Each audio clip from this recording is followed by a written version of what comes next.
चैतन्यं शाश्वतं शान्तं व्योमातीतं निरञ्जनं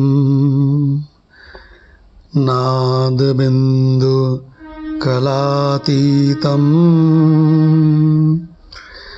तस्मै श्री गुरुवे नमः। चतुश्लोकी भागवत यानी कि पूरा भागवत महापुराण केवल 4 श्लोकों में।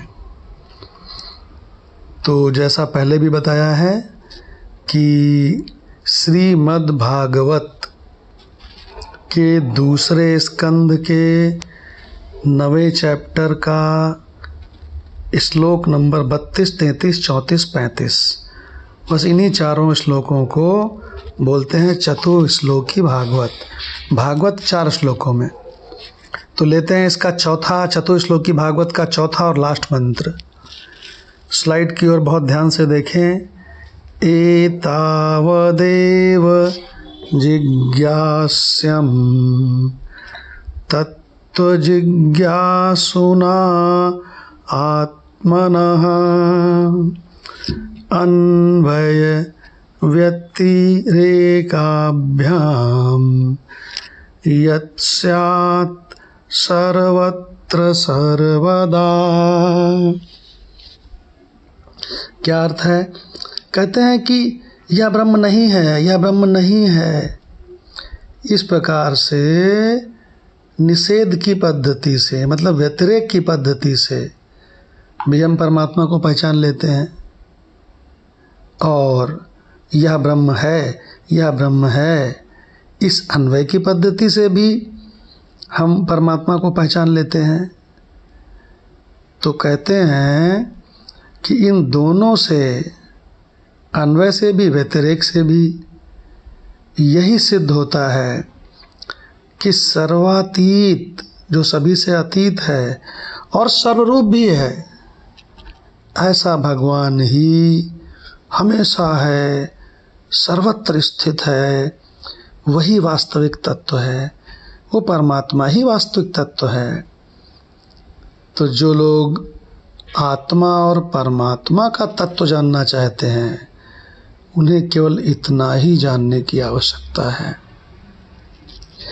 तो बहुत सरल करके आपको बता देते हैं कि जो जो प्रकृति का हिस्सा है उसको देख देख के ऐसे बोलना शुरू करो, ये शरीर परमात्मा नहीं है, ये कमरा परमात्मा नहीं है, ये पेड़ परमात्मा नहीं है, ये 5 भूतों का स्थूल परमात्मा नहीं है, सूक्ष्म परमात्मा नहीं है, कारण परमात्मा नहीं है। देखो, अब जरा परमात्मा की ओर दृष्टि डाल करके बोलो। स्थूल शरीर का भी जो स्वरूप है, सूक्ष्म शरीर का भी वही स्वरूप है, कारण शरीर का भी वही स्वरूप है, वो पृथ्वी का भी स्वरूप है, वो आकाश का भी स्वरूप है, वो 10 दिशाओं का स्वरूप है, कोटि कोटि ब्रह्मांडों का स्वरूप है। यही परमात्मा है, यही परमात्मा ही दरअसल सभी का मैं है, क्योंकि चेतन है। अगर चेतन न होता तो ये कैसे अनुभव होता कि मैं जानता हूँ, मैं जागने वाले संसार को भी जानता हूँ। जागने वाला संसार मुझको नहीं जानता है, मैं सपने वाले संसार को जानता हूँ, और वो सपने का संसार मुझको नहीं जानता है। मैं गहरी नींद के संसार को भी जानता हूँ, जहाँ सभी की अनुपस्थिति है, लेकिन वो गहरी नींद का संसार मुझको नहीं जानता है। तो इस प्रकार से हम अन्वय की दृष्टि से अपने शरीर में देखेंगे तो उसी मूल को देखकर कहेंगे ये भी परमात्मा है। सामने वाले के शरीर को देखेंगे तो उसके भी स्थूल सूक्ष्म कारण को हटा करके जो बचा है, जो मूल है, आत्मा है, उसको देख करके बोलेंगे ये भी परमात्मा है, वो भी परमात्मा है, वो भी परमात्मा है। इस प्रकार से ये भी नहीं, ये भी नहीं, ये भी नहीं, यानी कि व्यतिरेक से, यानी कि निषेध से भी हम उसे पहचान लेते हैं।